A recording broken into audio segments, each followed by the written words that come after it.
Hello, and thank you for trusting us with your joint replacement surgery. This short video is a resource for you and your support person as you prepare for surgery. Please watch it now and rewatch closer to your surgery day. If you have any questions, please reach out to your care team. Our goals are for you to improve your quality of life, decrease pain, enhance mobility, and help you return to the activities you enjoy. To reach these goals, it helps to know what to expect during surgery and recovery. Joint replacement surgery is usually an outpatient procedure. Most patients return home the same day or within 24 hours. Your recovery will follow a specific timeline. Initial recovery will focus on reducing pain and improving movement over the first 6 weeks. Full recovery is generally within 3 to 6 months, depending on the type of joint replacement and individual factors. Knowing what recovery looks like is important. But just as important is making sure you're prepared before surgery. There are a few simple steps that you can take now that will make the process smoother. Please create your patient portal account. It's an easy way to connect with your care team and complete questionnaires that are needed. Setting up your portal is just one of the things to take care of ahead of time. Here are the other key steps you'll need to complete before surgery. To be ready for surgery, make sure you complete the following steps. Buy or borrow a two-wheeled walker. Arrange for help at home after surgery. Schedule and attend a pre-op physical therapy appointment. Make sure to attend a pre-anesthesia appointment to review your medicines and medical history. This appointment will be in person or a phone call depending on the location of your surgery. Wash with the chlorhexidine sponges provided to you for surgery. If you are not able to complete any of these steps, please let us know. We can change your surgery date if needed. After your surgery, you must have someone drive you home. Arrange for someone to stay with you for the first few days, especially during meals and overnight. Most patients go home the same day once they meet physical therapy goals and are medically stable. Discharge to a skilled nursing facility is rare and depends on medical needs and insurance approval after surgery. Along with arranging support, there are a few things you can do to prepare your home environment that will make recovery smoother. Put away slippery rugs. Prepare and freeze meals ahead of time. Clear pathways and remove cords to prevent tripping. If you have pets, arrange for someone to help with their care. Pets can get underfoot and cause accidental falls. You won't be going through this alone. A nurse navigator will call you 1 to 3 weeks before surgery to review your discharge plan and discuss physical therapy options.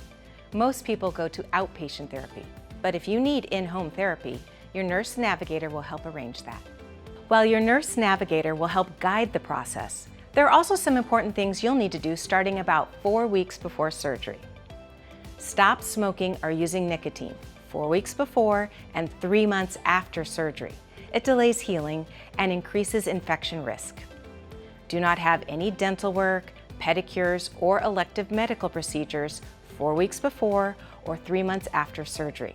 This will reduce infection risk leading up to and after surgery. Trim your own nails as needed. As surgery gets closer, there are a few essential instructions to focus on leading up to your procedure. Use the chlorhexidine sponges to wash your body 3 days before and on the day of surgery. Follow the specific instructions provided in your folder. It is also important to notify your care team before surgery if you have any new cuts, rashes, or wounds which may impact your surgery. Lastly, it's important to carefully review the medication instructions you will be given, including which medicines to stop and how many days before surgery to stop taking them. Not following these instructions could result in your surgery being canceled.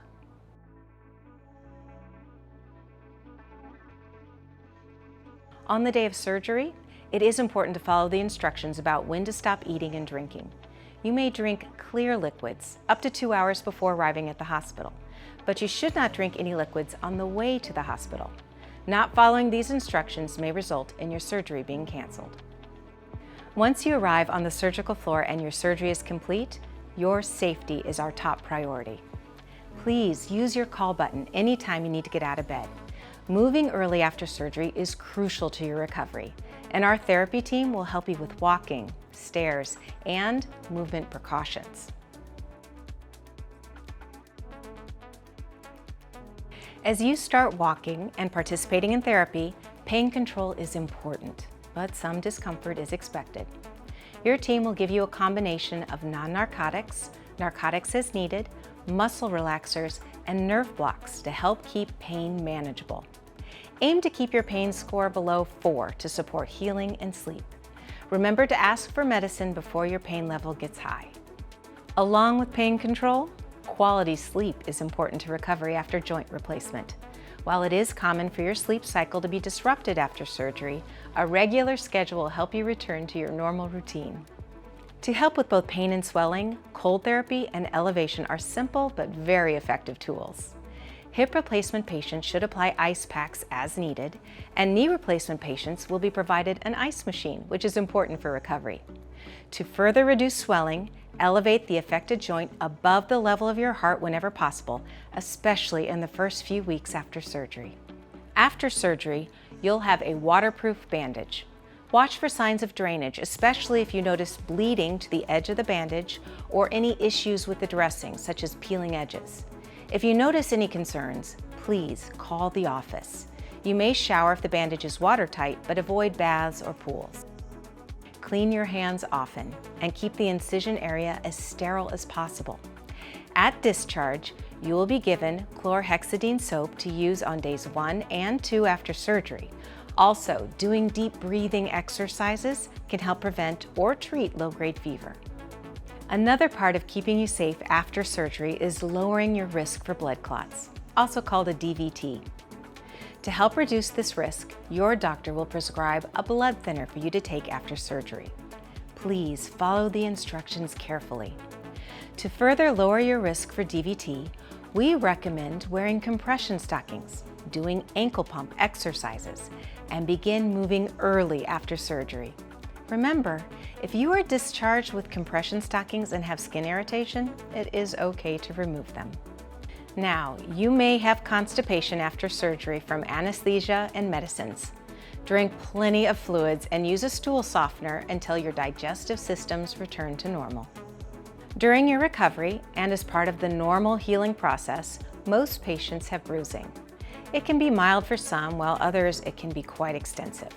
However, if you notice any drainage from the incision, a fever above 101.5 degrees, or increased redness around the incision, please contact the clinic right away. For 3 months after surgery, avoid dental cleanings and other elective medical procedures to reduce infection risk. If you'd like to review this information again, or you have questions later, everything can be found in your Total Joint Pathway folder, along with your care team's contact details. Thank you for watching, and we look forward to helping you on your path to recovery.